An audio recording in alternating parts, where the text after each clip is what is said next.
In this edition of Interview, I am joined by Minister of State for Home Affairs, Kiren Rijiju. So thank you for making time for WION. My pleasure. And let me begin this edition of our interview by asking you, will nationalism work as an electoral agenda in this election? Nationalism need not be a political agenda, but nationalism should be the spirit for every Indian for all the time, whether it's election or not. We are nationalists. Patriotism must come out not once in a blue moon. It must remain with a citizen. In the same manner, nationalism is a spirit which every person, every citizen must imbibe in its way of life. But a lot of people would say that never been in past so many years, nationalism became part and parcel of electioneering. No, I don't think so. See, there's a surge in Indian pride. India is emerging as a global power. We all know it's not a question of debate. India had been in the shadow within the Committee of Nations. In last few years, India has started to emerge true to its potentials. So when this happens, it's a natural. Any emerging nation, the citizens will have a feeling of swell in the pride. So we need not mix up. Nationalism, as I said, must be part of your thought process for all the time, not only for the election time. Mr. Rijiju, do you think that political narrative changed after Balakot operation? It was a natural course of action taken by a strong government.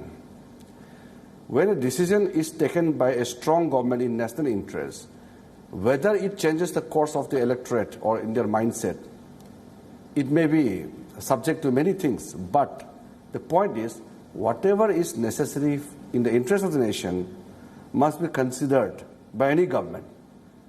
So, our government, our Prime Minister Modi ji, had taken certain decisions which were in the national interest.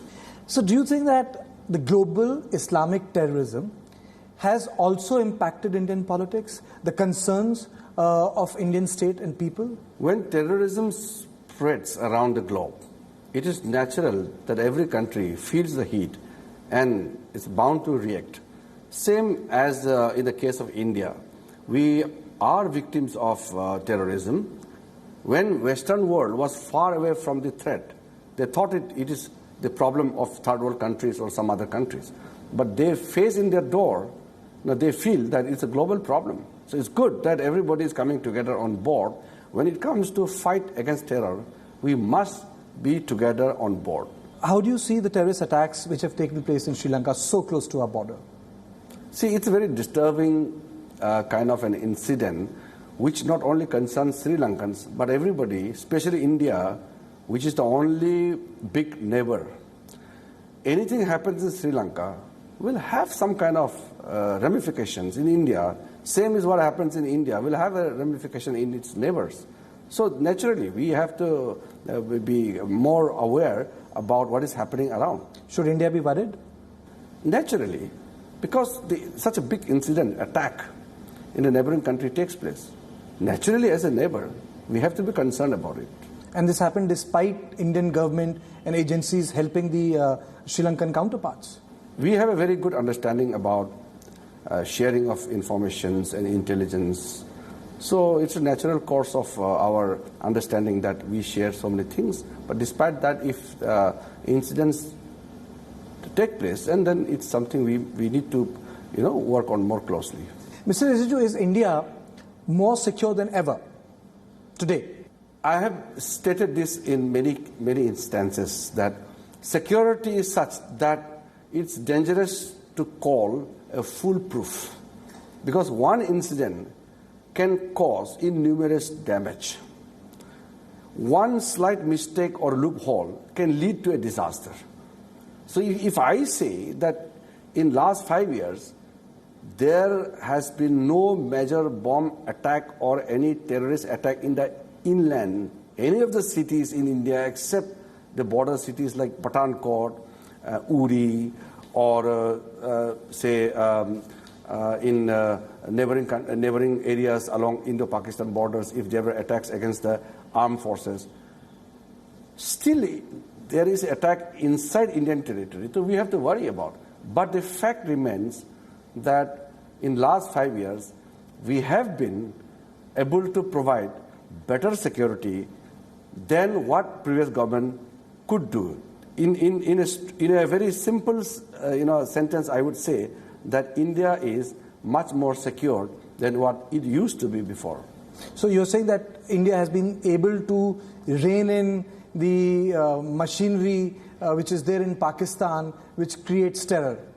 Well, I will not make any kind of such a sweeping claim, but definitely India has emerged as a stronger nation, and India today is in a position to deal with, to tackle any challenges which emerges within the country or from outside the country.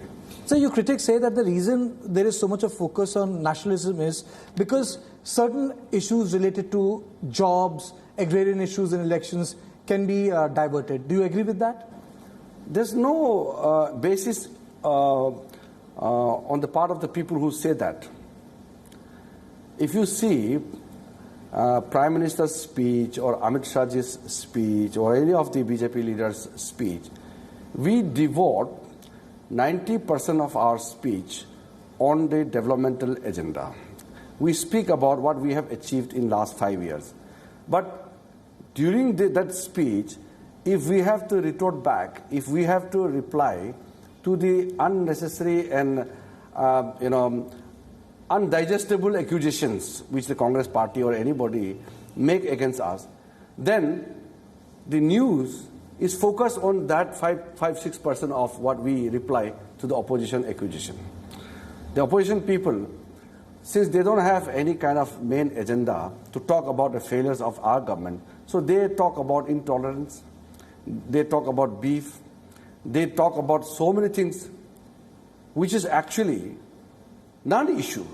But they try to divert the attention, because if you talk on the plank of development, then nobody can beat our government's performance. We have done so much, but more is to be done, because everything cannot be settled in 5 years. So how seriously do you take the Congress promise of Nyay? Is it feasible? Is it deliverable? More than my comment, nobody takes seriously of what Congress promises. Right from the childhood, I think you are younger to me, so you must have heard about the Congress promises much later. I have heard Congress promises from the late 70s. Garibi Hatao. So Garibi Hatao has been the nara of the Congress party. Has poverty been eradicated from this country? In fact, it has increased. So the Congress slogans about removal of poverty or upliftment of the poor people, these are just rhetorical statements. These rhetorical statements carry no meaning. In 2004, the Congress party made a slogan that Congress ka haath, aam aadmi ka saath. And what happened thereafter? So that is why I think the country as a whole has to have a government who can deliver with strong leadership. That is what BJP can provide under the leadership of Narendra Modi ji. The country has to move ahead. Country cannot remain under the false promises of Congress party. People are tired of Congress promises because we have seen it. Not only me, everybody will say that. Nobody takes seriously of what Rahul Gandhi or his party says. So do you feel that Bharatiya Janata Party can rebound from the defeat it suffered in Rajasthan, Chhattisgarh and Madhya Pradesh and regain it in the form of Lok Sabha? Those elections are state assembly elections. And state assembly elections have their own local issues. But the Lok Sabha election is for the purpose of forming a national government. And today, there's no alternative to the leadership of Modi ji. There's no alternative to the BJP-led NDA. It's very clear. The option before the nation is crystal clear. There should be no iota of doubt in the mind of the people that Modi ji is the man of the moment. And we are all confident that due to our relentless effort in last 5 years to take country out of the mess created by the Congress party, country will give once more a grand absolute mandate to Modi ji and to our party. What is your thought on the candidature of Pragya Singh Thakur? A lot of people have criticized it. That why was she given a ticket when she is already being tried under serious charges? Any trial in India has its own process. What happened during the investigation and all, I'm not going to dwell upon that. The investigation were carried out under the guidance, supervision of the court. Correct. Once a person gets under scrutiny of the court, and until or unless the person is prevented by the law, why should somebody question? Tell me. If somebody tries to create narrative, and if that narrative is false, then that must be exposed. What is that narrative, sir? No, the narrative in 2006, 7, 8, the Congress tried to create a kind of new concept called saffron terrorist. So this Hindu terror or saffron terror, what they tried to create, this is a set agenda on which the Congress party moved. It is a well calculated move, but it has boomeranged. It has failed. That is why now once they fail in the court of law, once they fail in political front, they try to create another agenda, another narrative, and that is what they are going to do now. But they will fail miserably. We must stand clear. We must be absolved of anything in the court of law. Once we are clear of that, then the kind of false propaganda being spread by the Congress and the neo-left, ultra-liberal people, that is not in the interest of the country. And we are not bothered about what they say. Our agenda is clear. Make India strong. Under the leadership of Modi ji, we are very clear. But many would say that, well, yes, technically yes, but legally she has not been acquitted. It's not a question of acquittal or being convicted. It's a question of whether she is permitted under the law or not. If a person is, under any law in the country, if she is not prevented, who are they to say that she should not be a candidate, or she should have been disqualified, or she should not have been given a ticket? Why are they raising this kind of bogey? I don't understand. So moving to a different subject, something which is closer to you. How well is Bharatiya Janata Party going to do well in Northeast? Northeast, we are having 25 numbers of total seats. And I'm very confident that along with our allies, we should be able to touch or cross 20. Isn't that overestimating the strength? No. I'm talking about see, our elections are over. My election was in the first phase. And thereafter, I had gone to many other constituencies. Even in my own constituencies, I'm going to get a much more bigger margin than what I had got in the previous 3 elections. This is my 5th election. And I'm going to increase my margin. And that is purely because people have seen that Modi ji and our government is the first government who had at least gone to the ground and tried to understand and connect with the people. From look is, merely looking, it was not enough. So it was turned into act is policy. Oriented with full of actions. So it is now act is policy, and Northeast will go with Modi ji, Northeast India will go with BJP. The citizenship amendment issue did create a lot of problems. Have you been able to convince people? Because a lot of people felt indigenous to the Northeast. They felt that they might get displaced. Foreigners might have more influence than they should have, or the people outside the Northeastern region will have more influence in their local political systems? In fact, the only issue this time was Citizenship Amendment Bill in Northeast.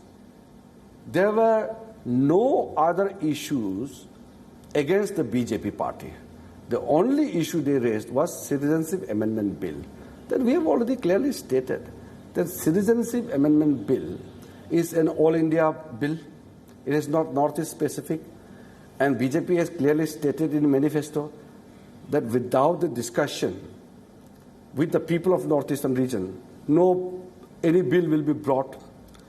And moreover, the protection of the cultural rights, constitutional rights, linguistic rights of the people of Northeast. But Kiren, was it really necessary for the BJP to have introduced a bill in a place where they were so comfortably placed? When we know that the bill is not going to create any damage to our region, it's our duty to convince the people. For example, in my state of Arunachal Pradesh, the only issue was this PRC and Citizenship Amendment Bill. And with regards to Citizenship Amendment Bill, I've told my people that Arunachal is already a protected state. Like you are an Indian, bona fide Indian. You will require a pass to go to Arunachal Pradesh. Forget about buying properties, owning any immobile properties. Merely entry is also restricted unless you obtain inherent pass. So how does anybody getting citizen affects Arunachal Pradesh? So these kind of, bogey were raised by some people which were totally unrealistic. And some innocent people got carried away by this kind of, false propaganda. I've tried to clarify, and most of the people have understood that I am more concerned about my state than anybody else, because I am the elected member of parliament, elected by my people. So I have a bounded duty to protect the interests of my people as a member of parliament. As a minister, I am for the country. But as a member of parliament, I have to be very particular about the interests of my people. So a general citizen will be concerned about the state, but I have bigger duty because I am an elected person. So there's nothing to worry about as long as I am here. Tell me, is this election Narendra Modi versus rest? Is this election Narendra Modi versus Rahul Gandhi? Today, Modi ji is the man India needs. So there's no question of Modi ji is being put under any competition with somebody else. I don't see, or I don't want to compare anybody. Modi ji is the man of the moment, and Modi ji must lead the nation. This country deserves a leader in the form of Modi ji, and that is why we are fortunate that we have got the Prime Minister in the form of Narendra Modi ji. So are you saying that the elections have become presidential in a parliamentary system in India today? The fact is, whether it's a democracy with a parliamentary form of government or presidential form of government, you have to have a leader. And we have got a leader, a decisive leader, a leader who possesses a vision, who works on a mission. And we have such a leader in us, whether you call it whatever form of thing. The parliamentary form of democracy remains with us, and he's leader of our party, he's the Prime Minister of India, and he is the head of everything in our system of functioning now, because under his guidance only we are working. So he's a leader. We follow him. Does BJP treat Rahul Gandhi as a contender? See, Rahul Gandhi ji is a young leader of a political party which is the oldest political party. So my saying bad thing about him or my questioning his leadership means nothing. But the only thing I want to say is, people of India do not take seriously of what Rahul Gandhi ji says. That is something which I'm not saying. That is what is reality. Personally, there's no problem. No, I meet him, greet him. We meet in Lok Sabha, not now, since last 15 years. That's okay. What I'm saying is, he takes politics as part-time job. He comes, he campaigns, and then he suddenly vanishes, goes for vacation or goes to farmhouse or whatever. We don't know. What I'm saying is, in India, politics cannot be part-time job. Politics has to be on mission mode.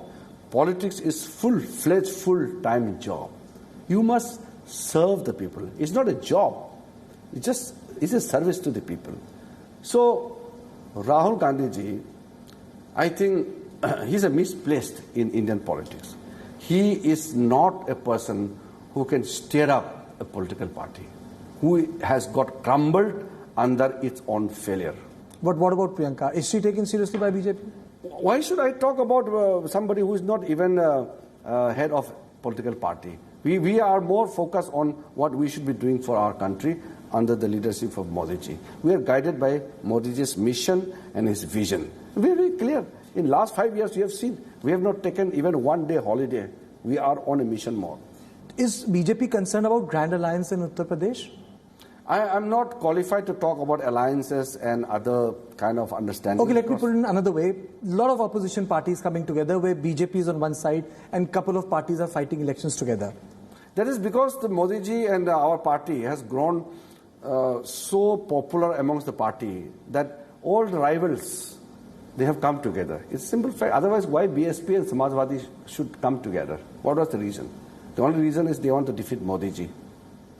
You tell me, other than defeating the Modi ji as their purpose, could be any other reasons? No. Do you, as a consummate politician, see rise of regional parties in these elections like 1996? That is purely because Congress has failed. Congress, as a pan-India party, is very nominal, having nominal presence in many, many states now. So Congress is in a deep trouble. If they want to fight themselves in all the parts of the country, then they alienate themselves from other regional parties. If they give in space to other political parties, then that will make them shrink further. So Congress has no choice. Kiren, you have been the Home Minister for past 5 years. What are the things you have done as a minister which has made a difference?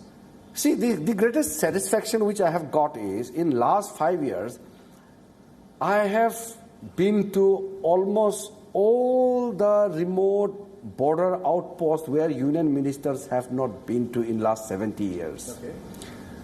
I could interact with our Jawans in all difficult circumstances. Our Ministry of Home Affairs could do many things for the welfare of our Jawans. One thing. And second, because I am also the immigration minister, we have done such a wonderful job in terms of our understanding with various countries for visa exchange, visa-free online visa, or security cooperation, or many extradition treaties and all. Wonderful job in external front also. Then we are able to connect with the people who used to feel alienated from the national capital, like Northeast. My presence in the Home Ministry has made a tremendous that gain in terms of raising the level of confidence amongst those people. Now, those tribal people from Northeastern region, earlier days, they used to come as a delegation to India. They used to come delegation to Delhi. They would wait for 10-15 days to meet the Joint Secretary. Because Government of India Joint Secretary is also considerably higher senior position. So these people, they would wait in Delhi because they have come with the biggest agenda of their community. But for the Home Ministry, these are one of the issues among thousands of issues the Home Ministry handles every day. So my presence has given them a comfort. Now, as a community with just 1,000 population, some communities with 10,000 population, some communities with 2 lakhs population, they come to Delhi with delegation, and I give them time. Earlier days, meeting a minister in the Home Ministry was unthinkable. Now I give them time. I call them to North Block. I call them to my office, my residence, and I try to listen to them because I am myself from Northeast, and I give them ample opportunities to explain their position.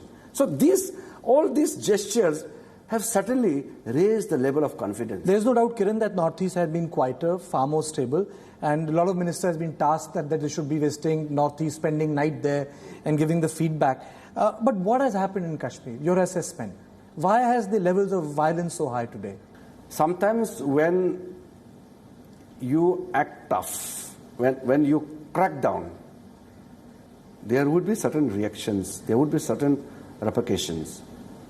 So Kashmir issue is not an easy issue to be described in one way or other way. It's a complex issue, and the Prime Minister has already spelled out his ideas, his mission, and his commitment to solve the Kashmir issue. Let's hope things will improve. Has crackdown worked? Like, for example, your predecessors, Prime Minister Manmohan Singh, former Prime Minister, he went there, he spent 1 or 2 days there, came back, but then there was some sort of a talk which was taking place. You also appointed Dineshwar Sharma. People didn't come to have a conversation with him. So why hasn't there been some sort of a breakthrough whereby civil society or other political players are in contact with the ruling dispensation? Why didn't that happen with PDP or even without PDP? BJP has, given scope for everybody to come on board. And our government has also taken steps which were felt necessary. So for the future, I don't need to explain everything, but there are various steps in last 5 years taken. There are difficulties, there are challenges on the ground, but things will improve, I'm telling you. Okay, I'll take you to a different subject. Demonetization, GST were touted as big schemes, but in end they turned out to be a great and strong electoral plans for the opposition party. So in retrospect, you feel that somehow GST and demonetization, two big exercises, gave issues on platter to opposition, sir? Whether it's a GST or demonetization, it could be implemented only because of the strong leadership. Nobody were dared to call demonetization. It was not an easy decision, but for the nation, it was necessary. If you are ill, if you have to be given a very strong chemotherapy, it must be given, but that will cause pain.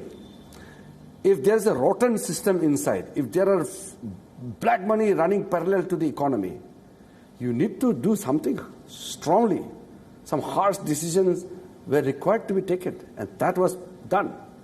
And in the process, if many people who were hit hard by that decision, naturally they will make an issue. But the country has emerged stronger. Sir, do you think Rafale is an issue in this election, or has it died? Rafale was an issue for Rahul Gandhi, actually. It was never an issue for the people. How can somebody blame the Prime Minister, the most honest Prime Minister we have ever seen? Even in the wildest dream, nobody can believe that Modi ji can cause harm to the nation or to national exchequer. So when somebody says, or Rahul Gandhi ji says, Pradhan Mantri chor hai, it will have a damaging boomerang on the person who calls it. Because everybody knows that what Modi ji had taken a decision, what our government had taken decision, on any front, it was in the best interest of the nation. And last question to you, sir. There were a lot of expectations from the government on the Naga Accord. What happened? You looked sure and confident a year back that something will happen. Yeah, it has moved. I've stated earlier also, it has moved. But finally, as I said last time also when you came in Dimapur, I said, things can get delayed because of one instance or one issue. That doesn't mean that it has failed. Everything may be ready. But if one step or one final brick is to be put, if that is not done, then it remains incomplete. I agree that we could not sign the final accord yet, but the things which have brought up to this level, it is also tremendous progress. We cannot call it a failure. It has got delayed, but certain reasons were there. But we have moved far ahead of what people have thought. So thank you. Thank you for making time for WION. My pleasure.